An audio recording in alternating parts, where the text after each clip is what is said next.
कहते हैं कि दुनिया की सबसे शक्तिशाली चीज कुछ है तो वो तुम्हारा मन है। अगर तुम किसी चीज को पूरे मन से चाहो तो वो तुम्हें अवश्य मिलेगा। आज जो कहानी बताने जा रहा हूँ उसमें आपको एक ऐसा मंत्र मिलेगा जिसके माध्यम से आप जो चाहोगे वो आपको मिलेगा। बस वीडियो को पूरा जरूर देखें। एक बार की बात है, एक आदमी के जीवन में सिर्फ दुख ही दुख थे। वह जो भी करता उस बेचारे का वह काम पूरा ही नहीं होता। घर में आता तो घर में क्लेश बना रहता, किसी से मदद मांगता तो कोई उसकी मदद नहीं करता। ऐसा लगता था कि चारों तरफ से उसके ऊपर दुख का पहाड़ टूट पड़ा हो। उसे समझ नहीं आ रहा था कि मैं इन दुखों से कैसे ऊपर उठूं। वह दिन रात यही सोचता रहता कि मुझे अपने दुखों से छुटकारा कैसे मिलेगा। इसी कारण से वह रात को सो भी नहीं पाता था। उसके आंखों के नीचे बड़े बड़े काले घेरे बन गए थे, जो इस बात का प्रतीक था कि वह आदमी कितना दुखी है और कितना चिंतित है। कभी कभी तो उसके मन में आत्महत्या करने की ख्याल भी आते थे, लेकिन अपने परिवार की चिंता करके वह यह कदम नहीं उठा पाता। वह इन सभी चीज़ों से इतना दुखी हो गया कि उसने निर्णय किया कि वह इन दुखों से छुटकारा पाकर ही रहेगा। इसके लिए उसे चाहे कितनी ही मेहनत करनी पड़े। ऐसे ही एक दिन किसी ने उसे बताया कि एक गांव में एक बाबा रहते हैं, शायद वो कोई समाधान बता दें। जिसके बाद वह आदमी उस बाबा के पास पहुंच जाता है और उस बाबा को अपनी समस्या बताता है और उनसे समाधान पूछता है और कहता है कि बाबा, मैं कुछ भी करने को तैयार हूँ, लेकिन मेरी इन समस्याओं से मुझे छुटकारा दिला दीजिए। आप जो कहेंगे मैं वो करूँगा। उस बाबा ने उस आदमी से कहा, तुम्हें टोना टुटका करना होगा, जिसके लिए तुम्हें दान दक्षिणा देना होगा। और वह बाबा टोना टुटका करके चला जाता है। लेकिन टोना टुटका करने के बाद भी उसके जीवन में कोई बदलाव नहीं आता है, बल्कि इसके विपरीत वह और भी दुखी हो जाता है। अब तो उसको लगने लगा था कि मेरे जीवन से दुख खत्म ही नहीं होंगे, और यही सोचकर उस आदमी का बुरा हाल हो गया था।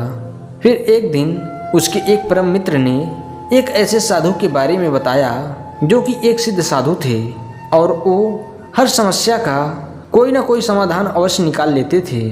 और उनकी खास बात यह है कि वो कोई भी दान दक्षिणा नहीं लेते हैं। उस आदमी को लगा कि यह साधु दूसरे बाबाओं की तरह नहीं हो सकता, क्योंकि यह तो दान दक्षिणा लेता ही नहीं, और अगर दान दक्षिणा नहीं लेता तो यह सच में कोई सिद्ध साधु होगा।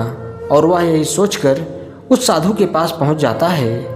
जब वह आदमी वहां पर पहुंचता है तो वह साधु ध्यान में बैठे हुए थे। यह देखकर वह आदमी वहीं चुपचाप बैठ जाता है और साधु के ध्यान से बाहर आने का इंतजार करने लगता है। थोड़ी देर बाद साधु ने आंखें खोली तो सामने एक दुखी और परेशान युवक बैठा था। उस आदमी के आंखों के नीचे काले घेरे देखकर ही समझ गए कि यह आदमी अपने जीवन से कितना परेशान है। जिसके बाद साधु ने उससे पूछा, बेटा, मेरे पास क्या लेने आए हो?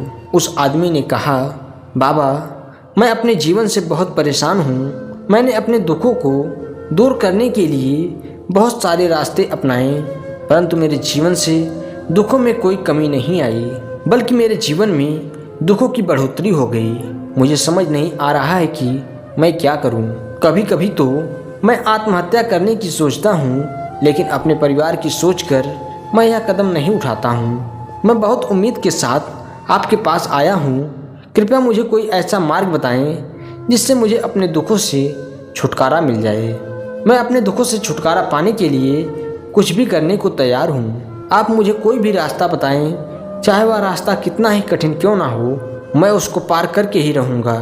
साधु ने महसूस किया कि आदमी तो सच में बहुत परेशान है। साधु ने उसकी बात सुनकर कहा कि बच्चा, मैं तुम्हें एक ऐसा मंत्र बताऊंगा, लेकिन उसके लिए तुम्हें बहुत कठिन कार्य करना होगा। तो उस आदमी ने कहा, बाबा, बस आप मुझे आज्ञा दीजिए। मैं अपने दुखों से छुटकारा पाने के लिए अंगारों पर भी चलने के लिए तैयार हूँ। बस आप आज्ञा दीजिए। साधु ने कहा कि अंगारों पर चलना बहुत छोटी चीज़ है। मैं तुम्हें जो मंत्र बताने वाला हूँ वह बहुत ही कठिन मंत्र है। उसे पूरा कर पाओगे? उसने कहा, बाबा, आप मुझे बताइए तो सही, मुझे क्या करना होगा। मैं कुछ भी करने को तैयार हूँ। जिसके बाद बाबा ने उसे कहा कि यहाँ से जब तुम अपने घर जाओ तो रास्ते भर अपने मन में यही दोहराना कि मैं सुखी हूँ, मैं सुखी हूँ। बार बार अपने मन में यही दोहराना। और याद रहे, ये मंत्र जुबान पर नहीं आना चाहिए, यह सिर्फ मन में दोहराना है। यह सुनकर वह आदमी बोला, बस इतनी सी बात है, यह तो मैं चुटकी बजाते ही कर लूँगा, लेकिन इससे क्या होगा। साधु ने कहा, इस मंत्र को पूरा करके देखो, तुम्हें खुद समझ आ जाएगा। उस आदमी ने सोचा कि साधु कुछ दान दक्षिणा तो लिया नहीं और इसलिए छोटा सा मंत्र बता दिया। चलो कोई बात नहीं, इस छोटे से मंत्र को तो मैं कर ही लूँगा। जैसे ही वह आदमी वहाँ से जाने लगा, वैसे ही साधु ने कहा, बेटा एक बात याद रखना, जब तुम यह मंत्र अपने मन में दोहराना तो तुम्हारे मन में बंदर का कोई विचार नहीं आना चाहिए, बंदर का ख्याल भी नहीं आना चाहिए, तभी ये मंत्र सफल होगा। आदमी बोला, मुझे तो आज तक बंदर का कोई विचार नहीं आया, तो अब क्यों आएगा। आप चिंता मत करिए बाबा, मैं बस मन में यही दोहराऊंगा कि मैं सुखी हूँ, मैं सुखी हूँ। इसके अलावा बंदर का कोई भी विचार मेरे मन में नहीं आएगा। जिसके बाद वह अपने मन में मैं सुखी हूँ यह दोहराता हुआ थोड़ी दूर ही चला था कि अचानक उसके मन में बंदर का ख्याल आ गया। एक बार आया और चला गया, लेकिन उस आदमी ने सोचा, आज तक तो मुझे बंदर का कोई ख्याल नहीं आया और ना ही कोई विचार आया, या आज अचानक बंदर का ख्याल क्यों आ रहा है। और ऐसे करके उसने उस बंदर के विचार को पकड़ लिया और यह भूल गया कि मुझे क्या मंत्र दोहराना है, और वह बंदर के बारे में सोचने लगा। जब थोड़ी देर बाद फिर उसे होश आया तो वह फिर से अपने मंत्र को दोहराने लगा, मैं सुखी हूँ, मैं सुखी हूँ। लेकिन अचानक से उसे एक बंदर दिखाई दिया और यह देखकर फिर से उसके मन में बंदर का विचार उठ गया, और यह देखकर वह इस विचार को बाहर फेंकना चाहता था, लेकिन उसे तो सामने ही बंदर दिखाई दिया। और जब वह घर पहुंचा तो वह अपनी पत्नी को कहा कि हे बंदरिया, मुझे खाने में बंदर परोस दो। और जब उसे एहसास हुआ कि उसने क्या बोल दिया तो वह अपने बाल नोचने लगा और दीवारों में सर मारने लगा कि आज तक मुझे बंदर का कोई विचार नहीं आया, और आज मुझे यह क्या हो गया है कि मुझे हर जगह बंदर ही दिखाई देते हैं। यह कैसी माया है। यह सोचकर वह आदमी रात भर सो नहीं पाया।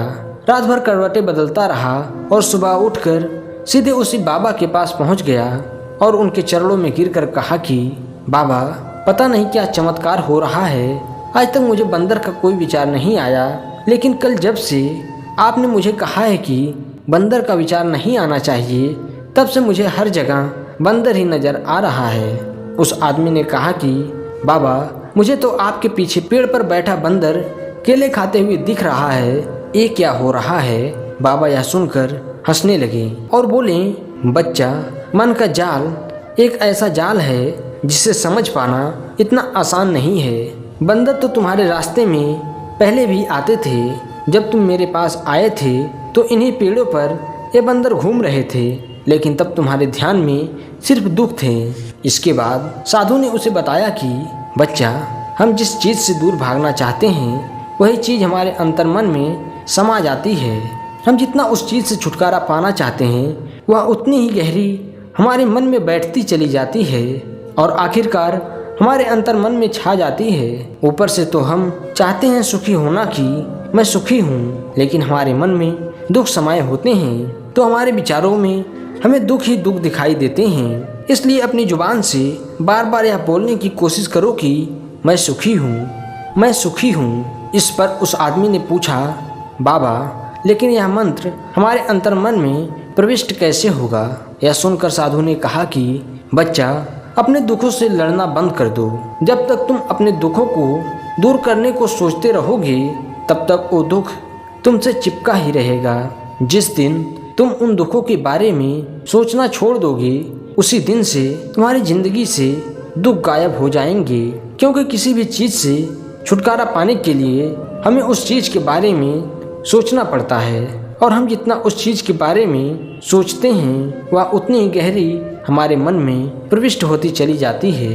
जिसके बाद उस आदमी को समझ आ गया कि जिसके बारे में हम ज़्यादा सोचेंगे वह हमारे अंतर्मन में समा जाएगा और हमारा जीवन वैसा ही हो जाएगा।